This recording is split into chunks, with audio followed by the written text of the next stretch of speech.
"Are you okay?" he asked, obviously worried. She sagged back down on the bed and placed her face in her hands and just nodded.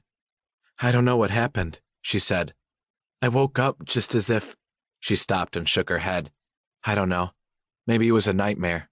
Then I tried to stand and run, and it was just like the room spun around on me." "Okay, well, just take it easy," he said. "It's probably fine, but you're still feeling the effects of the drugs." She looked up and around at the room, shrouded in darkness. "What time is it?" "Just after midnight," he murmured, gently stroking her back. She could feel the sweat on her back as his hand moved up and down. "I guess I was having a nightmare," she said. "I'm totally soaked with sweat." "Do you want to shower?" She considered it and sighed. "Well, I'd feel better," she said, "but it seems like an awful lot of effort right now." "Then wait till morning," he said, "unless it will help you get to sleep again." She looked at him as she considered it, then frowned. "Haven't you been to bed yet?" He just grinned. "Nope, I just got back." "Back from where?" She stared at him as memories swam into her head. "What did you find?" "Did I say I found anything?" She snorted at that. "I'm not a fool. You seem way too happy." "It's not that I'm happy," he said, "but the guy who attacked and threatened you is dead." She stared at him, her mouth dropping. In a whisper, she asked, "Did you kill him?" He shook his head gently. "No," he said. "I didn't have to. Somebody else did." "Wow," she said in shock. "I knew he was an asshole. I guess it makes sense that somebody else would have gotten pissed off at him." "Guys like that cultivate the wrong people," he said. "Water finds its own depth, and, in this case, I don't know if it was because he failed or because he was off doing his own thing, but I found his body in a back alley." "You found it on your own?" She was trying to process what he said, but her mind was still murky. "What were you doing out there anyway?" "While we were screening camera footage, we tracked one guy, presumably a Russian who hired your kidnappers, and saw him disappear into one area, which looked like apartments, and then into another warehouse area, but we never could pick him up coming out again.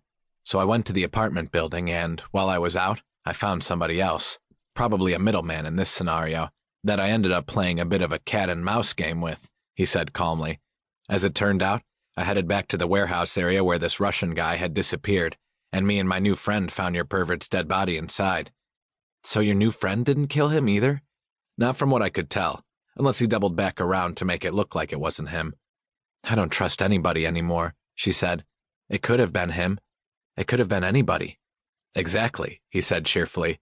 "The bottom line is that your perv's not coming after you now." "And this other guy you met?" "The jury is still out on him," he said. "We're not exactly sure what he was up to." "Why he was there, you mean?" "Why he was there, why he was looking for this guy, and what he was planning on doing when he found him." "Do we care what he was planning on doing when he found him?" "I'm not sure. Do you?" "I'm not sure," she whispered. "It just seems like all of this is such a mess." As the news slowly filtered through her brain, she asked, "Do you think I'm safe now, then?" He gave her a half smile. "If we knew why he was killed, maybe." She glared at him. "Sounds like you're just looking for excuses to not let me go back home." "Not at all," he said, and there was enough sincerity in his voice that she relaxed. "But I do think we need to be sure we don't just take it at face value and just assume you're out of danger." "Do you think the people who went after my father are still involved?" she asked. "I wouldn't be at all surprised," he said. "If you think about it, he's even more vulnerable right now at the hospital." She shook her head. "How are they?" "Your father is deteriorating," he said gently.